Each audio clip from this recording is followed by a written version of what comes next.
Good morning, everybody. Welcome to the Underhood Show presented by Mel Hambelton Ford. My name is Phil Nightingale and Josh Provitt. Morning, Josh. Good morning. Hey, beautiful Saturday out there, dude. It's getting to be different. Let's say that. I don't know if that depends on your perspective. Sometimes different's good, I guess. Not for me, but sometimes different's good. Yeah, I get it. It's coming. We just got to get through it. So Yep, we got to get yep. it. Old man winter's coming. We just got to get through it and everything else too from that standpoint. So hey, anyway, it's a call-in show 316-462-3673. Anything ailing your car, tires, brakes, batteries, anything in the automobile world, you want to talk about this stupid strike that's going on, love to talk to you about that too and get everybody's opinion on that strike also too. So let's get the phones ringing, 316-462-3673. And you get a great price package, about over $130 for each and every car. As always, Josh, what's in that package? So we're going to mail it out to you, but it's going to consist of the works, which is an oil change and tire rotation. We use Motorcraft oil and filter products here at Mel Hambelton Ford. While we're performing that, we're also going to complete a multi-point inspection on your vehicle, checking over the brakes, tires, steering, suspension, all the safety-related components on that vehicle, just making sure that it's ready to go for that next 5,000 miles of driving. You'll also receive yourself $10 to Mel's Diner, so you can get yourself something to eat and drink while you're here with us at the Big Corner. Complete nitrogens for your tires, so you get all the great benefits that nitrogen has to offer, which this time of year that's a huge benefit. And then BG products, which consist of a can of MOA or motor oil additive for your engine oil, and then CF5 for your fuel system. Again, just getting that vehicle geared up and ready to go for that next 5,000 miles of driving. So, all right, let's make it happen. 316-462-3673. There's Delbert this morning. Delbert, how you doing, buddy? Anyway, Josh, lots of exciting stuff happening. We got some an interesting class coming up Monday. Yeah, we do. For everybody wanting to know what that is, we have a trainer coming here to train us more up on the EV side. So it's our last final class we have to go through, become EV certified, which will become a Model E dealer starting January 1. And I'm not sure we got everything done and ready to go yet, Josh, but we're getting close. We're checking boxes on the list. Let's say that. Getting pretty close to getting all those checked off. So, and we're finally getting some inventory. We got some Mach-E's, we got some Lightnings in stock instead of just waiting on the order units and stuff to come in. So if you need to really want to come take one for a test drive, you need to come check it out. And I know there's all kinds of negativity out there. There's all kinds of, what do they call it again? Range anxiety. Yes. And all that kind of stuff and everything too. So I get it. I do understand. It's new. It's different. It's not what we're used to. It's not what we're up against. Run to a fuel station and letting it fill full of tanks in 10 or 15 minutes while we run and grab us something to drink and back out we go. So I get it. The electric car for me is not for everybody. Yeah. Okay.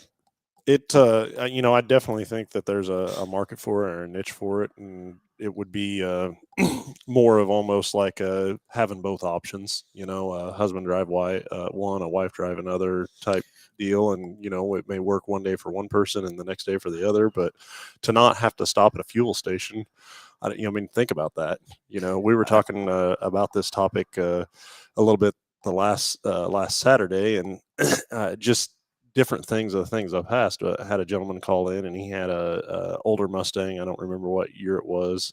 And then a newer Mustang as well. And then we talked about the Mach-E and, talked about, his thing was, man, I don't want to give away the sound of that V8 engine, which there's a lot of people that, even in the F-150s with the EcoBoost engine, got to have the V8, which I get and I understand that. But, we were discussing that, in 20 years from now, is a kid going to know what a V8 engine sounds like?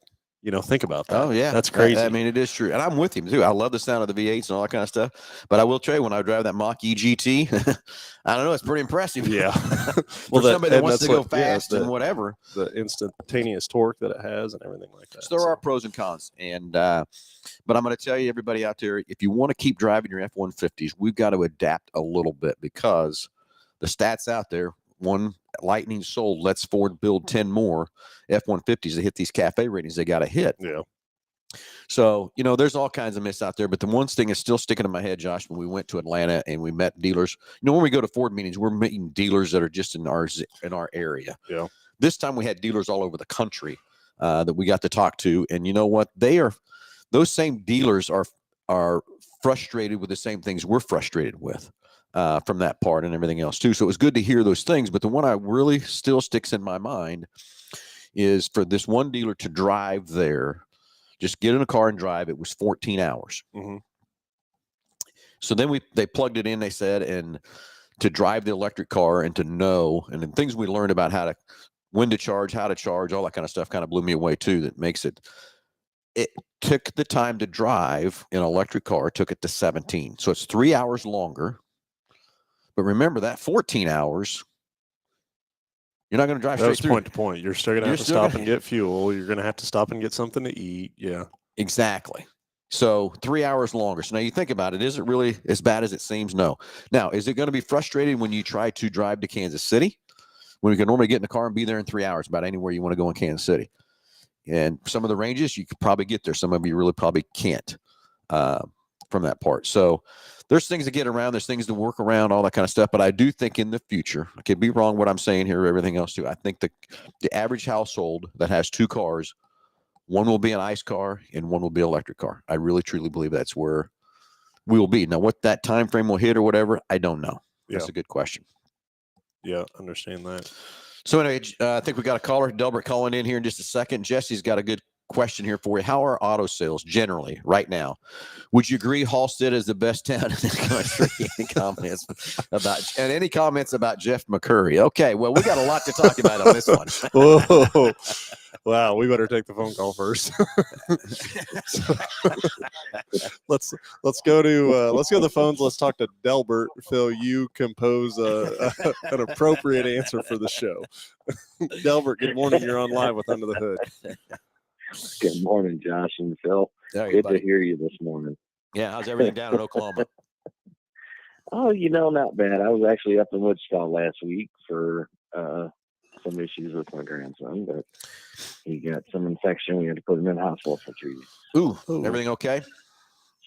Yeah, he's doing good. He's walking around today. He got hurt at school and injured his leg, and they sewed it up, and it got infected while he was up in Wichita. So we just took him to Wesley over there, Children's Center. Well, I hope they took good care of him. Sent home. So. I'm fine. Yeah. I hope I just heard him. He's fine. He's fine. Yeah. Very good. Yeah. But something we talk about every year this time, I think, is tires, air and tires. Now, I have a weird one, though.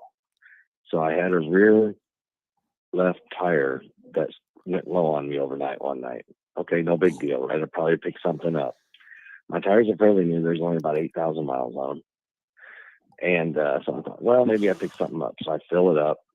And the next day, that next afternoon, it's down again about 10 pounds. Okay, same day, not a big weather change day. So now I'm up in Wichita, and it did the same thing. So I filled it up with my little portable air pump that comes with the car. Gotta love it. Put it up to 36 PSI. Okay, that's probably a little more than I need to have in it, but 36 PSI. Okay, it held, and it's still holding after 3 days of having to put air in it. Is that weird or what? Yeah, I mean, it certainly is. There's a couple things, that could be going on with it. One I think of right off the bat is just the temperature and the tire expanding and contracting because of the temperature, depending upon. Well, I think 3 to 6 pounds would be normal for that. Yeah. But this was 12 and 15, and one day it was down to 12 pounds of air in the tire. So I thought, well, like I said, I thought maybe there was something in there. Yeah, there still could be. There's a leak somewhere for sure. And, there's so much depends on. But it's still holding, and I've been driving the crap out of it. Yeah. So much depends on, where if there's something in the tire, where you park, things like that. The other thing I'm wondering is about just the valve stem itself. That's what I was headed. Yeah, is there something I going thought on about that with the valve too. stem? Maybe something got stuck in the valve stem temporarily, and after hitting it a couple, 3-4 times, it decided to get rid of that piece of trash that was in the valve stem. That's the only other thing I can think of. But yep, I gotta say, I've never had that happen in all the years. I've had, the normal airflow, air low, and come back now, in. Can you? Put it in, it's fine. On your car, can you monitor the pressures on the dash? I can't remember what years all that stuff changed. Yes. You can monitor. You can watch it. I can. Mm-hmm. I would be having that on my dash at all times. I could watch that and just see what it's doing. You know what I'm saying? That's just me. That's how I am. I did, and I thought, well, if nothing else, if it starts, the tires heat up and it comes up in pressure, then I'm good. And that's what it did. It went from 36 to 39, and then as your tires cool off, it goes back down to 36. But I just thought it was weird that it would be just fine after 4 times of putting air into it, and then it's just fine. Yeah. Oh, yeah. But yeah, I still bet it's going to start leaking again. Or maybe you got lucky. Like I said, it was the valve core itself that actually somehow got something to where it got weakened and putting the air in it a couple times, blew stuff through it or whatever, or made it reseat or something too. I don't know. But I would be. I'd be just driving thought that I'd mention pressure that gauge. because I know at that time of year everybody's going to have air issues with their tires. And we always have to remind them that the temperature is going to change your pressures on your tires, and you need to monitor that a little bit better this time of year. I don't know. My thing about have a leak. Yeah, my time about that too is this even more better. This is where nitrogen comes into play more better with tires is in the cold weather than anything. But it is good all year round. Don't get me wrong, but these temperature changes like we have, compressed air is going to lose, but it never gains it back. Nitrogen holds that pressure very well. So this is really an ultimate time of the year to get that nitrogen put in your tires. Or have nitrogen. And the first time I did put some nitrogen in it from Costco, we have 2 Costco's down here that have nitrogen tanks that you can fill up the tires with. So yeah, I'd be curious. I did put that in there. You need to ask them what percentage of nitrogen they're putting in there for you. I'd really be curious what that is. From Costco. It's an automated machine, so I don't know. I have to read it better. Maybe it has it on there, but I doubt it's 100%. Well, since you've done that, maybe the next time you can be here, we can actually. We've got a tester. We have a tester that tests the percentage of nitrogen that's in the tires. Okay, cool. Have to test it and see what you got. So. Yeah, I need to get that in there. Like I said, I just wasn't thinking of coming to see you guys because of the issue we were having with my grandson. But yep. Well, I'm glad he's okay. Glad he's not too serious. I guess it was kind of serious, but I'm glad it's getting better. Yeah, it was, but he's good to go. Now we just got to keep him down and let it heal. Yeah. Good luck on that one. If that had been me at that age, you'd never kept me down. I can promise you that. So we're having issues there, but we're working it. Yeah. Well, okay, buddy. All right, you guys. Keep us posted on that tire pressure. This I'd be getting interested. ridiculous. I'm the only one calling into the show. So we got to get some more calls. I get it. Talk to these guys. Yeah, let's get them going. Let's get the phones ringing. Delbert, have a great day, buddy. And as always, you guys as well. We'll talk to you soon. Have a great day, buddy. Bye-bye. Bye-bye. All right, we'll get back to some questions. We got Jeff Daniel listening. Bill, good morning. A lot of people chiming in here. Which Delbert's right. Hilbert's about our only caller.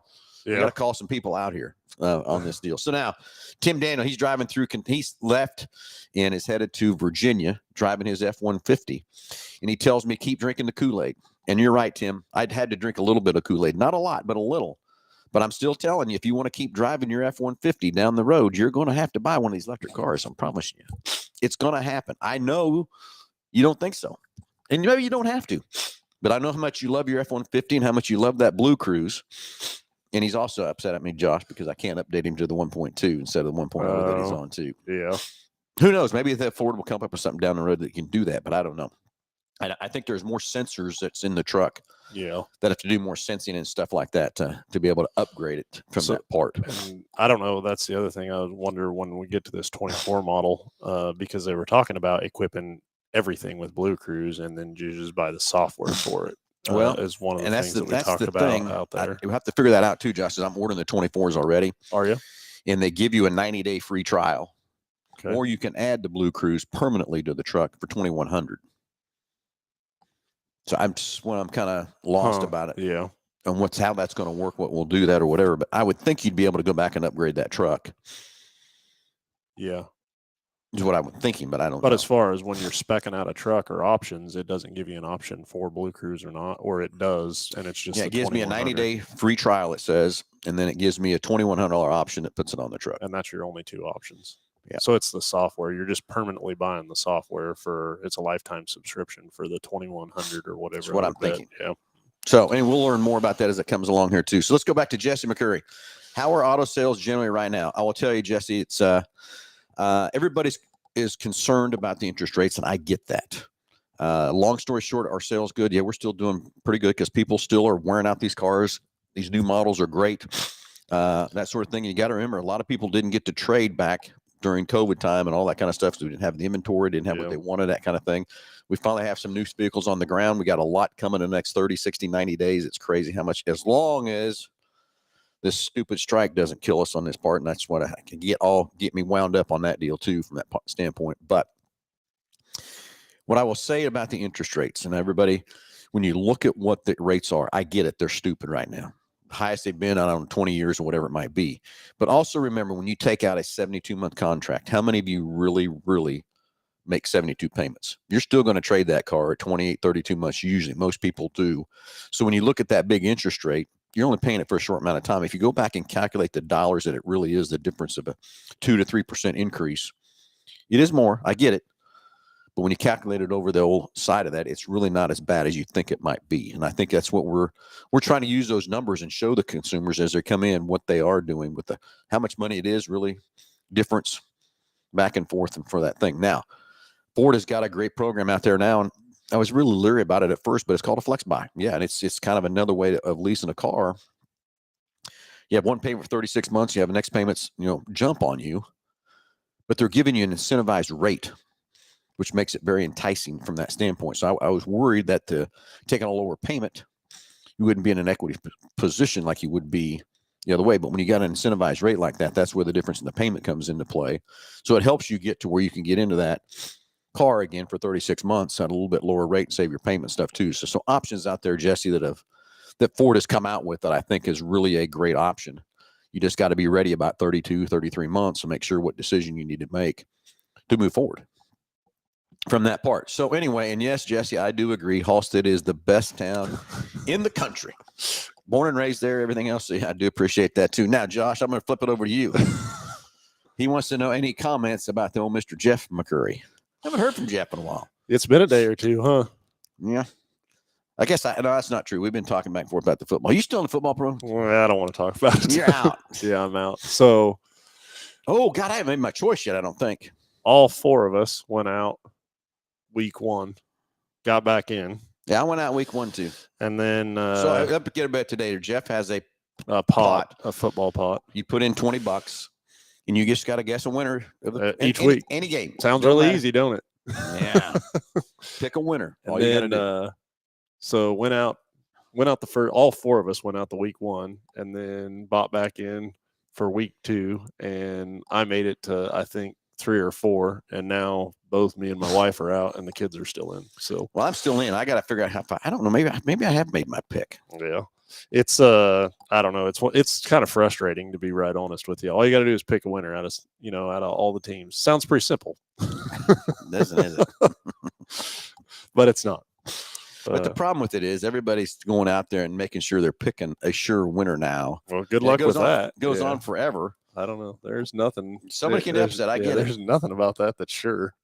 Yeah. So anyway, so still back to we've got 2 questions answered of Jesse. We're still on the 3rd one. Well, he's probably. I wish he maybe just should call in, but he's probably working hard. What'd you say?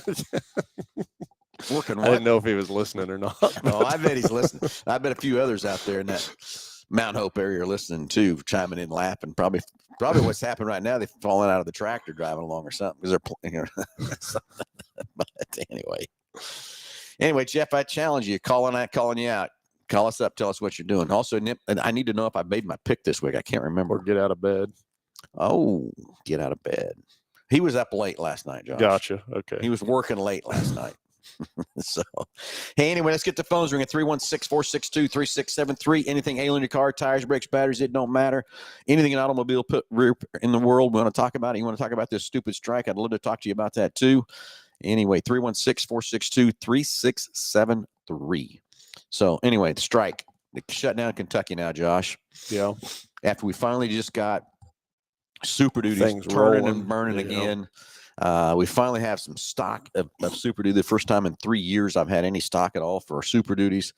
And I've got a bunch of them coming, and I'm thinking, oh, we're finally over this hump. And then they go out there and they have to shut it down. And, and by shut it down, like no production's coming out. Oh, it's done. Yeah, they shut it down. 8,700 workers went on strike.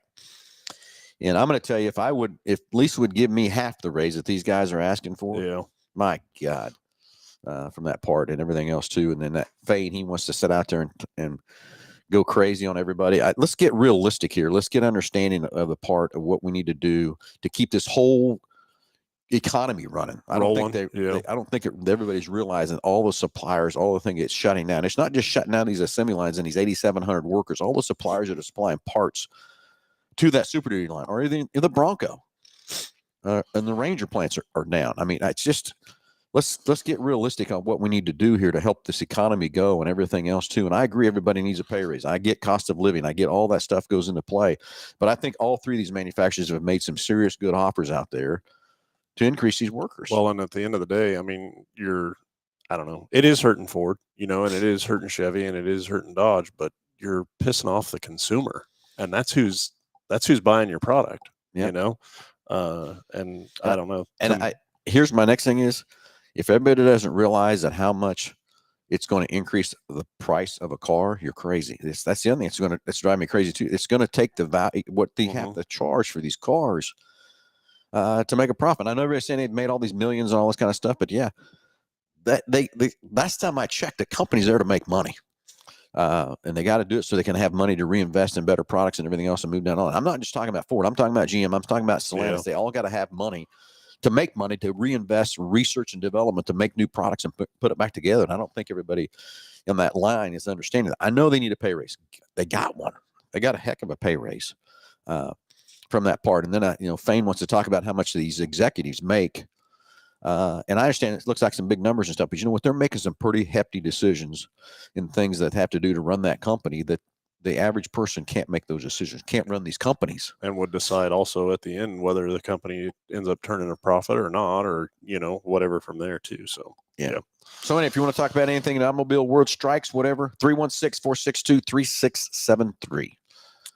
Last week we talked about, just special events. So cars with special events, so if you went, what you took to prom, or the wedding is what brought that up, and the Shelby. So how'd that deal go over? Because that was kind of cool, I'm guessing, as far as temperature wise, kind of cool that evening. Oh yeah, it was pretty good. I couldn't ask for better weather for the wedding last weekend and stuff. Had a great time, and I can't believe it's over. I can't believe it happened. I thought it was so far out, and all of a sudden, boom, here it is. But yeah, we had a good time, and Sam and Ellie are coming back from their honeymoon tonight. So, very cool from that part. But yeah, the Shelby was pretty cool. I was kind of nervous at first, but I took Sam out for a little test drive and everything, so he knew how to drive and stuff. But I did forget about one thing, Josh. It was going to be dark when they left. Forgot to tell him how to turn the headlights on. But that's all right. Jake followed him, and everything else was cool. And I don't know what happened out there. We had to warm the car up for a little bit. I'm guessing it was kind of cool.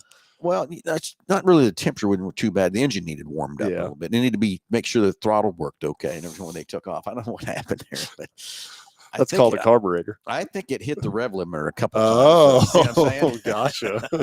I didn't know if you was following me there. Just to make sure everything was good. That's right. I just need to make sure that accelerator pedal had enough. Accelerator pump had enough fuel in it. I tell you, and so we talk about Model E's or electric vehicles and stuff, to not be able to hear that thing. Like I don't know, that thing with the side pipes and that big block in it is so distinctive. It's so fun to drive too. When I drove it from my house down to the event down at the Hudson there, and everybody just loves that car. They're just waving at you and honking at you and stuff like that too. But you're right. When I went under those bridges downtown and stuff, you were one of those guys. This thing cackles pretty good. Oh, one of those guys. Yeah. But I will tell you, it's not easy to drive either. Yeah, we got a little work on that car to do too. The steering wheel's vibrating pretty good at about 70. Well, and I don't know, sitting in those Hoosier tires and stuff. Well, I kind of thought that too, but I thought it would quick. I thought it would come out of that, but it never did. Kind of the more you drive it. Yeah, and I get it. They're setting flat on those tires and everything else too, but it didn't come out of there. Of course, we kind of put that thing on the back burner, and we need to get this winter. We need to get it off the back burner and stuff like that. Get it ready to go to have some more fun with it. So, Jim Petty called in, had a great story. About being down. I think it was Daytona 500. Yeah, and them taking a lap around the track up there and stuff. And there was a couple other folks that called in. But then the other thing that I was going to ask, and we didn't get to it last week, was what's the cheapest amount you've paid for a vehicle that run and drive? $100. Yeah, I can think of a couple different vehicles that were, pretty inexpensive, and then how far did that vehicle go before it needed some repairs? Okay, I got to tell you a story though that makes kind of a weird deal. Me and my buddy Johnny Walton, I wish he was still here, still around and stuff too. But one Sunday, we're just cruising around. They're in the greatest little city in the country, as Jesse says, and we see this '65 Chevelle. Okay, sitting over here by a company. We pull up, kind of checking it out and everything, and it's got a 4-speed in it. It's got a set of big old, back then we had the G60 tires, 15s on the back of her, and opened the hood up. It's got a big block in it. Then I looked a little closer and I saw the aluminum intake. So I knew that was a 396, 425 horse. Most 396 were 375, but when they put the aluminum intake on it, they had other things to it, took it to 425 horsepower. So we knock on the door. Guy comes out and says, "Hey, what's the deal in this car?" He says, "I'm so mad at this car. I can't stand it. I can't make it run. I can't do anything with it. I'm just frustrated." Johnny goes, "Well, what do you want for it?" He says, $400. Man, Johnny looked at me and I said, "Damn, why didn't I ask that first?" But so we went back to Johnny's house, went flying back here at $400, grabbed my dad's Scout, towed it out to Johnny's house. So Johnny's dad had a shop. Johnny's dad we call him Juice. He was a technician here in Wichita for many, many years. So they had a shop out there too at his house. We pulled it out there, and the dang thing, all he had wrong was the distributor was mistimed. Oh no. So we timed the distributor, put some fuel in it, ran, and it started real quick. We drove it down to Wichita International Raceway, and I think we were turning 13-second quarters with it. Spent another $100 on the car. Yeah. Now today, then Johnny was going to restore the car, and it was in the process for that. And Johnny passed away and stuff too, which is another sad scene and stuff too. But a gentleman there in Halstead, I don't know if he still got it. I got the car from Johnny's dad and restored it completely back to original factory stuff. It was all stock basically, but the car's worth a lot of money. I was told he was offered $1 million for it and turned it down. Wow. I knew Johnny knew that too, going back. That's why he was trying to. He kept it for all those years. Yeah. Huh, so that's crazy. Yeah, real crazy. I don't know if he still got it or not. But that's really my best story. $400, put $100 in it. Oh yeah, 13-second quarters. And then take it down to the drag strip, and you're driving it by the guy's house that got rid of it just hours before. We didn't that might be a little tough. I'm telling you. And I'm going to tell you, I don't think the guy realized how rare that car was, because it was a 4 1/4 horse, 396 4-speed, and it had a 456 posi rear end in it. He just he was so mad he couldn't figure it out, and I get it. I get it. I've been there, done that. Yeah. Hey, Jesse wants to know how many shirts can be shot out of that cannon in 5 minutes on average. Woo! They can shoot 4 at a time, Jesse. We don't do 4 at a time anymore, but we do. We could. Here's what I'm going to tell you about the shirt. The guy running it, okay, his danger level is minimal, but the guy stuffing it. Oh yeah. Well, we've had some pretty close deals there, haven't we? There has got to be some timing involved in that deal. I do have a couple pictures of some shirts that they've actually caught. I mean, them things are going by my head. Well, what I'm wondering, so you go to any one of these little towns or the parades that we do, or even Hutch, you know how many shirts are on roofs now? Yeah. Or in trees or. Now, I will tell you the funniest one, I shouldn't say funniest one, the best one of the bunch is we were out here at an event, and I'm telling you, this is exactly the God's truth. Everybody doesn't believe me, but this is the God's truth. I was in the back of our Deuce shooting shirts at this event here at the dealership, and it quit shooting. You hit the button and it would click, but nothing would happen. So Lisa's son Logan sat down and had the gun in his lap, sitting there, and we're trying to figure out sideways. Yeah. So we're trying to figure out why the thing wouldn't go. And our general sales manager at the time, the TV stations were there, and they're getting ready to do an interview. And we're jacking around with trying to figure out if there's a line off or what's going on. And Logan hits that button, and there's a shirt in that gun, and it hits him right square in the butt. And I tell you, that was about the funniest damn thing I ever seen in my life. If we tried to do that again, we never would have done it. He turned around, the eyes all, he acted like he got hurt. Oh, come on. It didn't hurt you. Yeah, that's the truth. We did not plan that. It just happened. And everybody doesn't believe me. See, look at Josh. He's thinking, well, you know what? But it did. It was so. But that T-shirt shot out there. I seen that hit him right in the butt. I could not stand. I was rolling. It was so funny. That was so funny. It was great. There is I think there's been maybe an attempt a time or two to reenact that, I suppose, but nobody's ever really you couldn't do it. Nobody's ever really had the guts to fire that thing off into a crowd intentionally. And I don't know, my luck, I'd smack some kid eating ice cream or something. Well, okay, when we had the event way back on we had the MMA fights out here, and I was shooting shirts on a break. And might not be a crowd you want to shoot shirts into. I don't probably know. Not. I hit that guy. I didn't intentionally try to hit him, but it hit him right square in the head. He jumped up. I thought he was going to come up and try to whip my, what, but it wasn't on purpose, dude. Yeah. You got to be watching. Got to be listening. Got to be watching. Things fly out of the sky at all times. So, hey, anyway, let's get the phones ringing. 316-462-3673.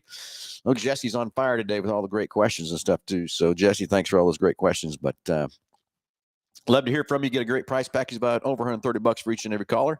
Love to hear from you. 316-462-3673. So we talked about Model E or the Mach-E's that we have here. So seen quite a few of those roll in here over the last week or so. What would you say inventory wise that we have? I'm going to say there's probably 4 or 5 Mach-E's sitting here, and I know I got 3 Lightnings right now.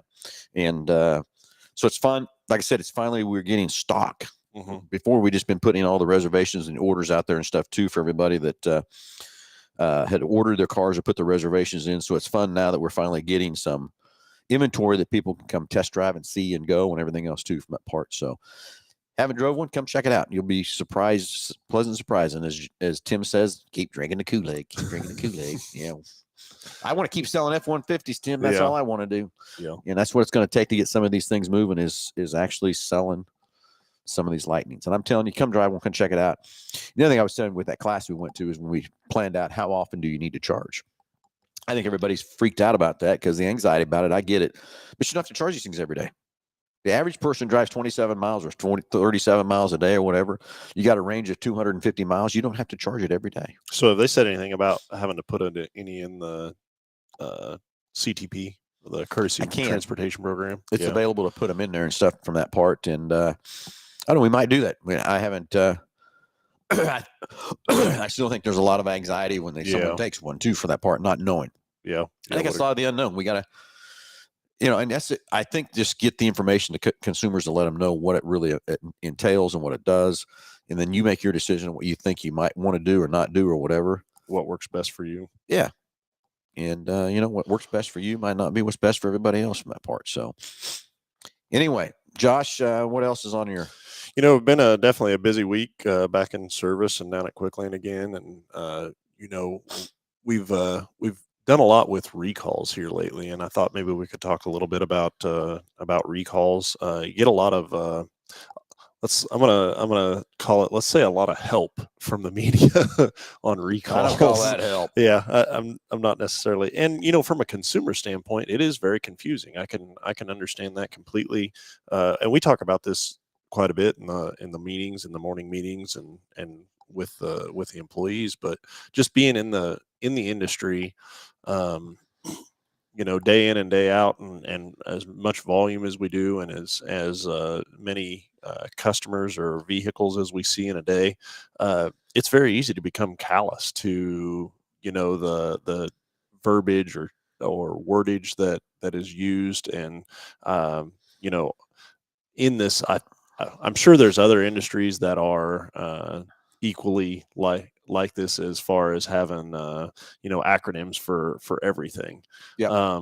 And just being in our industry, it's like, okay, hold on, you gotta kind of take a time out, take a step back, and realize that the person that you're interacting with doesn't understand or doesn't know, and not to be degrading or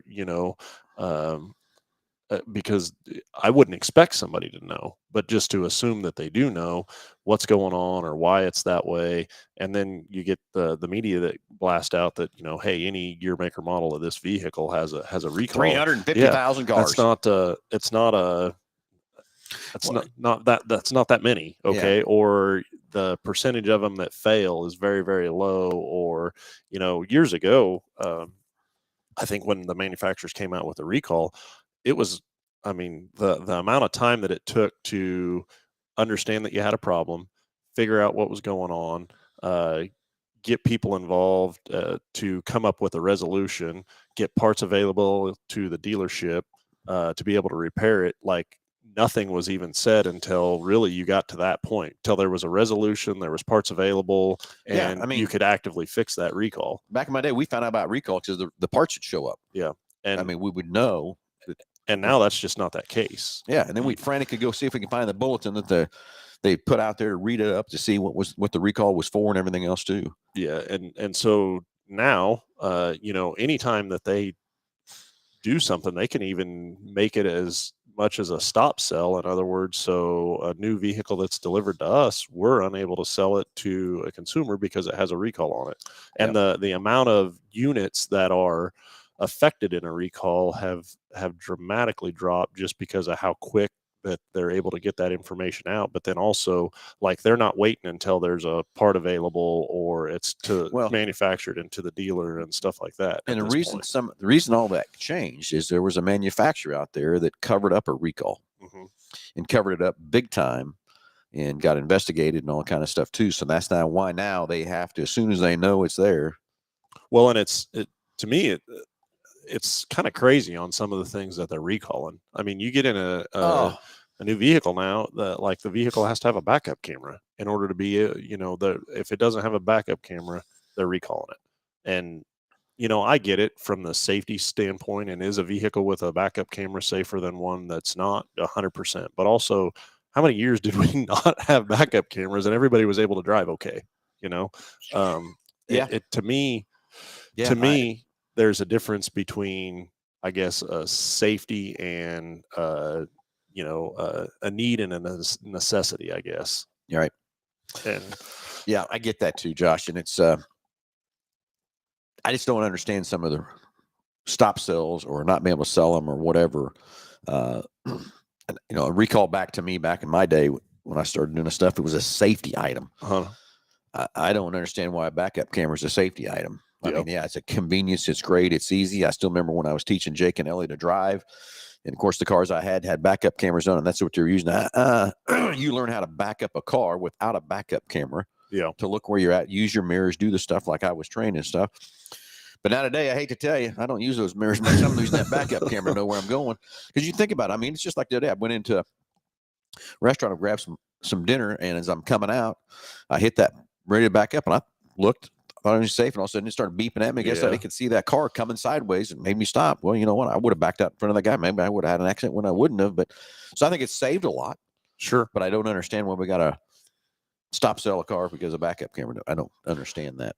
And so going back to kind of, just the recall status is that the numbers of them that are out there, I think, are way shorter than or way smaller than what they used to be, as far as the overall number of units that typically get recalled, just because they're able to identify them so much quicker than what they used to. Well, but then also from our standpoint, like what it takes to, the manufacturer says, okay, there's a recall, or the media says, okay, there's a recall. But then by the time we actually are able to get the parts and repair that, or whether it's programming or hard parts or whatever, it could be a substantial amount of time. And I don't like it because the consumer thinks that we're the ones that are dragging our feet on it. And that's not the case, And it's hard to explain that to somebody. Very hard to explain that to somebody. Very hard to understand that we're trying to do what we can. It's kind of like some of these new vehicles that I want people to have. They're mad at me because they don't have them yet. I had a guy yesterday, Maddie's Bronco's not here yet. Yeah. If you don't think I want to have your Bronco and deliver to you a long time ago, I do. Yeah. It's beyond our control. We've done what we can to get them. And so it's frustrating on our end just as well. the other thing. That's why I want these union workers to get back to work. Let's get this supply chain fixed. Let's get everybody working. Let's get everybody happy. Let's get this economy fired back off where it needs to be. And we're not going to get there by striking. Yeah, sure. 100%. Anyway, we got a caller on the line? Yeah, we do. Should you get them patched through here? Okay. Get pushed through. Get Jeff timed in here in just a second. We'll get him timed in and see what's on Jeff's mind here this morning. So anyway, hey, 316-462-3673. Anything ailing your car, tires, brakes, batteries, love to hear from you. We'll get Jeff on the line here and see what's on his mind this morning from that part. So maybe not. We'll see. We'll see if we can get him passed in here stuff too. So anyway, the other thing about recalls too is so many of these recalls are strictly a software update. Yeah. That can fix things real quick. So I was talking with Tim, our shop foreman, about that last night because we were going through. We've got a vehicle back there that we're fighting, and it's for the crankcase pressure on a vehicle.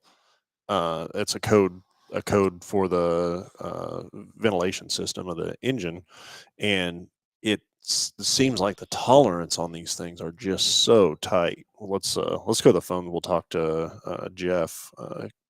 Good morning, Jeff. You're on live with Under the Hood. Morning, guys. How are y'all? Perfect. You? I'm doing great. How's the Kool-Aid been?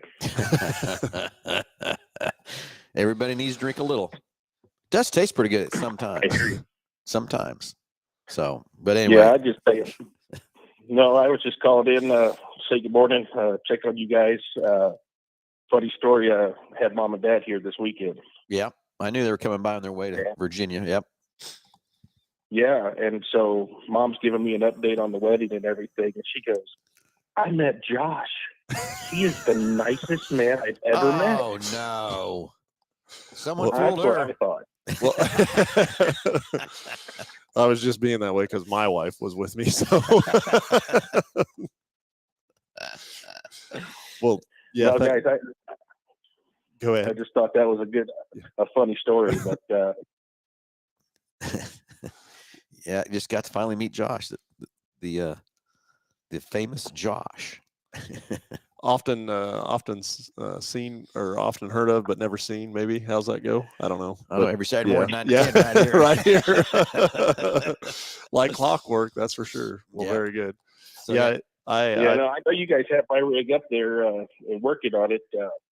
And one of the things that I saw was I keep getting all the updates on my phone that it's getting updated, and I'm wondering if that was a error on my part on not having it set up, or is it just something when it gets to the dealership they can actually download those updates? Yeah, so there's a lot of Ford is putting more and more into the over-the-air updates that can be done while the consumer has the vehicle, but there's just certain updates that just they don't want to force into that thing, because during the update process it would just enable the vehicle, and they don't want to have consumers have that experience. And so there are certain updates that we just have to do at the dealership. And I think a lot of it is part of how long it will take, depending on your wireless network and stuff, what it can push through and that sort of thing. So you're going to get updates that are I guess you would say small updates or minor updates from that part, but any kind of a major update or whatever, it's going to have us do it. And we used to do everything wireless, Jeff, and now we've actually went and put actual hard wires into about every other stall in the tech stall now to be able to hook up a Cat 5 instead of trying to do wirelessing and stuff. And we've got trucks that's set on these updates for over 24 hours at times. Yep. Of pushing updates into them, things too. So it's crazy the technology is in these cars, and it's crazy what we have to go through. And like I said, these technicians anymore today, they're fixing cars with updates. I remember I used to get made fun of that a while back. You know that was, so it was updates. Well, it was really PCMs, but then it's updates too. Yeah, no, yeah. PCMs are a long time ago. It was both, but yeah. Jeff, just get you a speed on that. Hey, something wasn't working right or whatever. Put a PCM in. That's the powertrain control module. Now we got these modules all over these cars. Yeah. Back then it might have been two. We got a PCM and a BCM body control module. Now we got all these other different modules running everything from that part. But yeah, they kept a tally on how many times I say put a PCM in it that didn't fix it. But how many times did it fix it? I don't know. They didn't give me that. They didn't give me the credit when it fixed it. They only gave me credit when it didn't fix it. And then we went through the aspect of I always said update everything because I'm a big update guy. As soon as my phone's got that update, I want the update. I want the new, freshest everything from that part. And I used to get made fun of that. Put the update in. Now, guess what? Today, a lot of updates fixing a lot of these cars. There is 100%, truth to that for sure. But then also there's so many times. I mean, and you have to get there. But so they're so interconnected and webbed together that you go and update one thing and something else that is not even remotely related to anything that you're needing to do or work on or whatever. Now you got to go back because they all got to communicate together and be on the same platform, basically.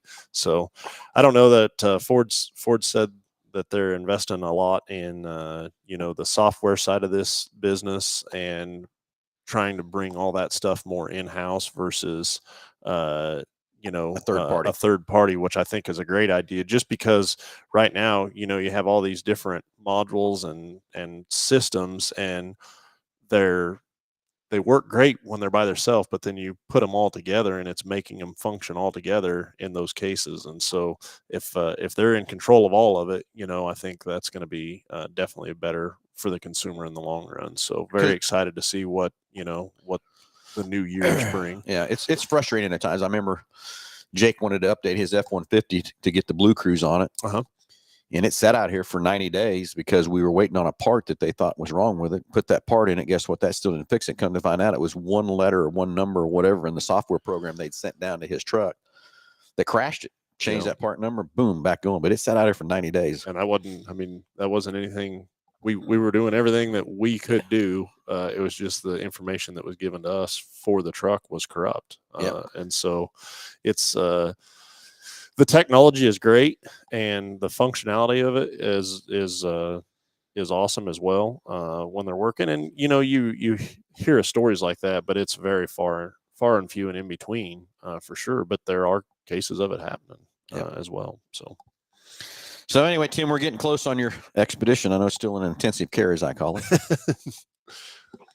And I think I figured you'd get me an update when it was ready. But I'm like you. I know you get upset about, I get on all these forums after I bought the truck, and when somebody gets an update before me, I get all bent out of shape. Want my truck to get the latest and greatest on it.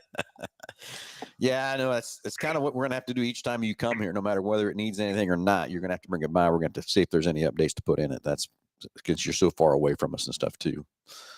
Well, at least you guys are nice enough people. It's fun to come hang out down there anyway. I get it.